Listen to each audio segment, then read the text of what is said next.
ठिकाणी उपस्थित सर्व वंचित बहुजन आघाडीचे पदाधिकारी, ओबीसी, एससी, जेएनटी, एसटी सर्व प्रवर्गातून आलेले उद्याच्या या रणसंग्रामासाठी सदैव सिद्ध असलेले हे सर्व महायोद्धे तुम्हाला सर्वांना या ठिकाणी वंदन करतो। कारण आज या ठिकाणी हे जे काही माझ्या एका वंचित पीडित माणसाचा नामनिर्देशन पत्र भरण्यासाठी आपण प्रचंड संख्येनं जो कुठल्याही प्रकारची आपल्याला ना गाडी दिली, ना मदत दिली, ना कोणाला फोन केला, केवळ आपण या ठिकाणी आपल्या व्हॉट्सअपवर फिरलेल्या ग्रुपच्या संदेशाच्या माध्यमातून आपण या ठिकाणी प्रचंड संख्येनं उपस्थित राहिलात। मित्रो, तालुक्याचा या विधानसभेचा या 5 वर्षाचा जो काही भविष्याचा अंदाज आहे किंवा पुढच्यासाठी तुम्हाला जो कारभारी नेमायचा आहे त्या कारभारीची नेमणूक उद्याच्या 20 तारखेला त्या ठिकाणी होणार आहे। आणि म्हणून हा कारभारी तुम्हाला त्या ठिकाणी तुमचा ऐकायचा नेमायचा आहे का तुमच्या डोक्यावर मिरे वाटणारा नेमायचा आहे, याचा विचार या निवडणुकीच्या निमित्तानं आपल्या सर्वांना या प्रत्येक मतदारसंघाच्या जनतेला करायचा आहे। मित्रो, आपण या ठिकाणी या 35 वर्षामध्ये ज्या माणसाला त्या ठिकाणी विश्वास ठेवून या तालुक्याच्या विकासासाठी नुसत्या कोटीच्या गोष्टी करून तालुक्याचा विकास तर झाला नाही मित्रो, पण स्वतःच्या कुटुंबाचा भरघोस विकास ज्या माणसाने केला त्या माणसाला पुन्हा आपल्याला त्या ठिकाणी कारभारी म्हणून नेमायचं काय याचा विचार करा। या तालुक्यातल्या शेतकऱ्यांसाठी आम्ही 500 माणूस त्या ठिकाणी जिनी चालू शकणार नाही, जो माणूस साधी ईट भट्टी सुद्धा चालू शकत नाही अशा माणसाला आपल्याला तालुक्याचा कारभारी नेमायचा का याचा विचार या निमित्तानं आपल्याला करण्याची आवश्यकता आहे। 500 कोटीच्या वॉटर ग्रीडचं उदाहरण हे महाशय देतात। या महाशयांना मी एक आव्हान करू इच्छितो, आपण प्रत्येक वेळेला सांगत होते की 70 वर्षाच्या कालखंडामध्ये या ठिकाणी जनतेला पाणी मिळालं नाही, त्या ठिकाणच्या जनतेच्या डोक्याचे केस गेले, त्यांना मी फिल्टरचं पाणी देणार आहे, त्या फिल्टरच्या किती लिटर पाणी आपल्या गावात आलं याचा असा विचारण्याची आवश्यकता पुढच्या काळामध्ये आहे। म्हणून मित्र, पुढच्या काळात आपण सिद्ध राहा, एक माझ्यासारखा स्वच्छ चरित्राचा माणूस, स्वच्छ प्रतिमेचा माणूस या पंचायत समितीला, मार्केट कमिटीला, ग्रामपंचायतला काम करत असताना या माणसाचे 2 सर्कल आम्ही सांभाळले। पहिल्या निवडणुकीपासून आम्ही यांना मदत केली, आम्हाला वाटलं तालुक्याचं काहीतरी भलं होईल, परंतु तालुक्याचं भलं या माणसाने केलं नाही। परभणीपासून ते मलबार हिलपर्यंत स्वतःच्या प्रॉपर्ट्या ज्या माणसानं जमा केल्या अशा माणसाला पुन्हा आम्ही या तालुक्याचा कारभारी नेमणार का याचा विचार या निमित्तानं आपण सर्व जनतेने करण्याची आवश्यकता आहे। मायबाबू, यानंतर प्रचंड अशा प्रकारचा जल्लोष, प्रचंड अशा प्रकारचा धुडगूस या मतदारसंघामध्ये 20 दिवस घालण्याचा प्रयत्न होईल, प्रचंड अशा प्रकारचा पैसा लुटण्याचा प्रयत्न होईल। कारण हा पैसा त्यांनी कालच्या आजच्या बैठकीत सूत्रांनी सांगितलं की 2 ट्रक बोकडे आणि 2 ट्रक दारूच्या बाटल्या मी वाटणार आहे आणि म्हणून कशाही पद्धतीने निवडणूक लढवणार आहे। म्हणून अशा पद्धतीने निवडून आलो तरी आमदार म्हणून तुम्हाला त्या निलेश लंके सरकार रस्त्यावर कुठेही सापडेल आणि पडलो तरी सुद्धा या प्रशासनाच्या अन्याय करणाऱ्याच्या सरकारवर उभा राहील, अन्यायाला वाचाचा फोडण्याचा प्रयत्न करेल। म्हणून तुम्ही स्वतःला त्या ठिकाणी वेगळं समजू नका। या माणसाची दहशत जरी असते तरी ते माणूस आणि मी स्वतः एकाच काल मी पडलेलो आहे, मला सगळे सत्यपणे माहीत आहे, म्हणून त्यांनी कुठल्या प्रकारची घालवून जाण्याची आवश्यकता आहे। तुम्हाला एकच विनंती आहे की आपले गावं सांभाळा, आपले बूथ सांभाळा, पैसा येईल, 100 कोटी रुपये खर्चाचे टार्गेट या माणसाचं आहे, यांनी कुठं रोजगार हमीच्या कामावर जाऊन हा पैसा कमावलेला नाही, तो पैसा आपल्याच ग्रामाचा आहे। इथल्या जे काही विकास कामाला आलेल्या पैशामध्ये पर्सेंटेज, गुत्तेदारी, टक्केवारी, वखाणाच्या ठिकाणी टाकतात, बोगस कामं करून हा पैसा लागण्याचा प्रयत्न या माणसाला केलेला आहे। माणसाचा दहशतवादी, हुकुमशहा आणि भ्रष्टाचारी माणसाला तुम्ही त्या ठिकाणी निवडून देणार का अशा पद्धतीची तुम्हाला त्या ठिकाणी विनंती करतो। आणि उद्याच्या निवडणुकीमध्ये या ठिकाणी सर्व गोरगरिबांचा प्रतिनिधी म्हणून मी तुमच्या समोर उभा आहे। निवडून आलो तरी मित्रांनो सांगतो की तुम्हाला कुठेही 24 तास उपलब्ध असणार आहे। आमच्या भैयाला जर बोलायचं असेल तर 15-15 दिवस आमच्या सारख्याला त्या ठिकाणी मिटिंगला राहावं लागतं। त्या ठिकाणी दादाला जर बोलायचं असेल यांची मूठ बांधून आपण या निवडणुकीला सामोरं जात आहे। अनेक वेगळी ओबीसी तुमच्या निवडणुकीत उभा करण्याचा प्रयत्न होऊ शकतो। पुढच्या काळामध्ये यांनी प्रत्येक भाषणात सांगितलंय की 10 लोक मी या ओबीसीचे उभे करीन, तो करणारच बाबा, तुला तुझा गड राखायचा आहे, कोणत्या का कोणत्या मार्गानं तू या सगळ्या गोष्टी त्या ठिकाणी करणार आहे. आणि म्हणून सर्वांना विनंती आहे की तुम्हाला स्वतः जर आमदार म्हणून त्या ठिकाणी या तालुक्यात फिरवायचं असेल, एक तुमचा हक्काचा प्रतिनिधी निवडून ज्याच्या मनगटाला तुम्हाला कुठेही धरता येईल, पवन लोणीकरांच्या मनगटाला धरण्याची ताकद तुमच्यात आहे का, हा मला प्रश्न तुम्हाला त्या निमित्तानं विचारायचा आहे. आणि म्हणून तुमच्या हक्काचा, तुमच्या विश्वासाचा रामप्रसाद थोरात सारखा एक त्या ठिकाणी स्वच्छ चारित्र्याचा आमदार या तालुक्याची आवश्यकता आहे, गरज आहे. मित्र, विकासासाठी आम्ही हजारो कोटी आणण्याच्या वल्गना हे महाशय करतात, परंतु मित्र मी तुम्हाला विनंती करतो की 10-10 कोटीचे रस्ते या ठिकाणी 7-7, 8-8 लेअर ज्याच्यावर असतात, ज्याची 5-5, 7-7 वर्षाची गॅरंटी असते, ते रस्ते किती दिवस टिकतात याचा विचार तुम्ही त्या ठिकाणी करा. असेच खडी टाकल्या जाते, असे डांबर पाव त्याच्यावर टाकल्या जातं आणि 6 महिन्याच्या नंतर रस्ता होता का नाही. टाकळ खोपा इंचा वाघाळा या रस्त्याचं उदाहरण तुम्ही त्या निमित्तानं त्या ठिकाणी पहा. आणि म्हणून प्रचंड भ्रष्टाचारी माणसाला आपण पुन्हा त्या सत्तेच्या सोपानावर पाठवणार. काही स्वच्छ चारित्र्याचा शिक्षक राहिलेला एक आंदोलनातला चळवळीतला माणूस आपण त्या ठिकाणी आमदार म्हणून पाठवणार, याचा विचार त्या ठिकाणी करा.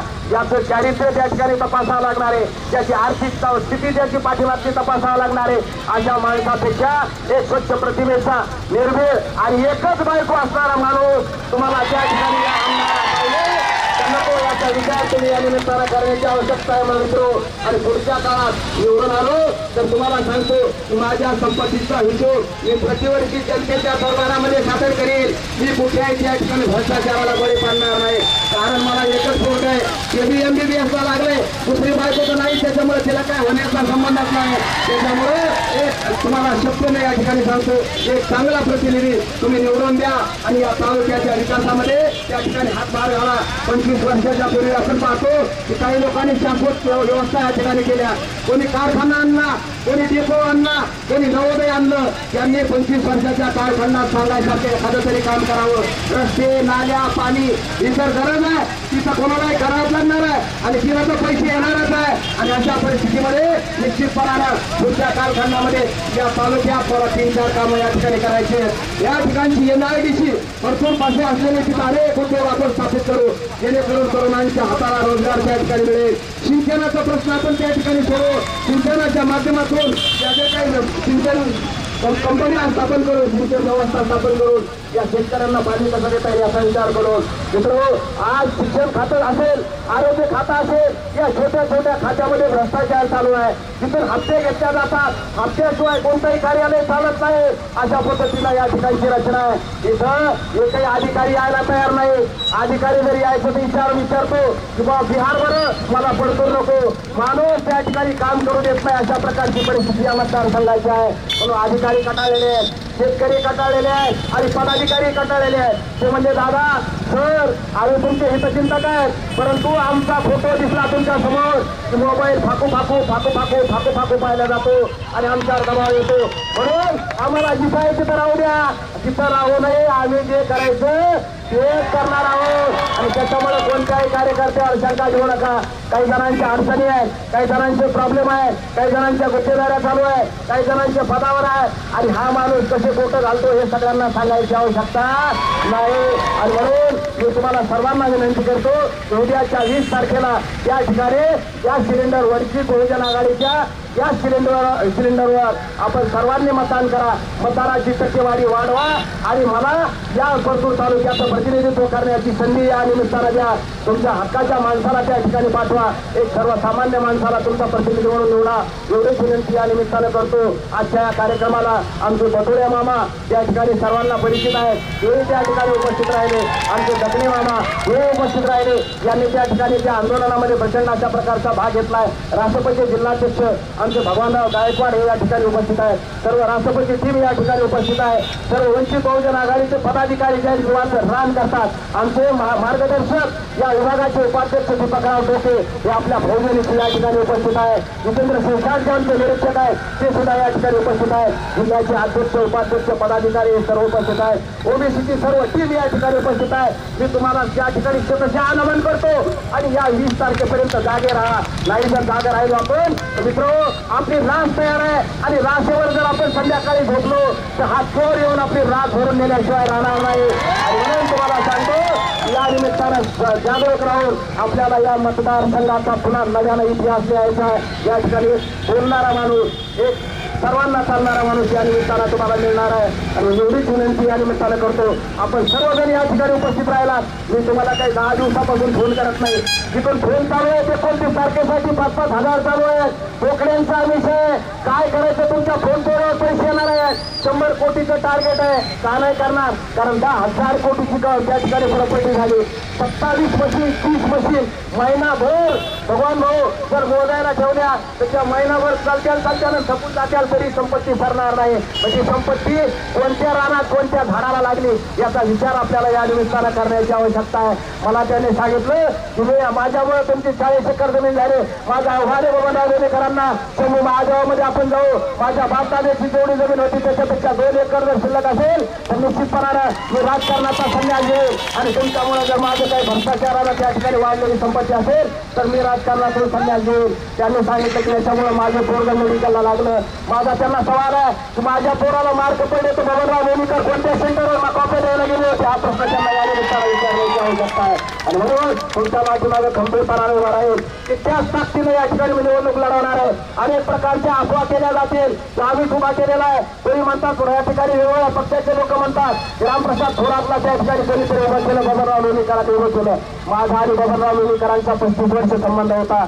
1.5 वर्षापासून माझा आणि त्यांचं कुठल्याही प्रकारचं संभाषण नाही, मागही नाही आजही नाही उद्या होणार नाही। कशासाठी मी करणार आहे, कारण मी ज्या ठिकाणी राहतो तिथे इमानदारीनं काम करतो। 35 वर्ष ज्या पक्षात होतो त्या पक्षात सुद्धा निष्ठेनं काम केलं, त्या ठिकाणी सुद्धा कुठल्याही प्रकारचं त्या ठिकाणी आम्ही त्यांना अडचण येऊन गेली नाही। पण वंचित बहुजन आघाडीला मला या ठिकाणी जे काय पांघरून घातलं, मला जो काही सन्मान दिला, कुठल्याही प्रकारचा विचार न करता या तालुक्याच्या आणि जिल्ह्याच्या कमिटीनं ज्या ठिकाणी मला उमेदवारी दिली, निश्चितपणानं आज मी तुम्हाला विनंती करतो की मी तुम्हाला दारू देऊ शकणार नाही, येणारही नाही, मटण देऊ शकणार नाही, येणारही नाही, कारण उद्याची पिढी या ठिकाणी आपल्याला बर्बाद करायची नाही। मतदार हा आपला नेता कसा असला पाहिजे, स्वच्छ चारित्र्याचा असला पाहिजे, तो चांगल्या समाजाला मार्ग दाखवणारा असला पाहिजे, तो समाजाला त्या ठिकाणी संकटात टाकणारा नसावा, एवढीच विनंती या निमित्तानं करतो।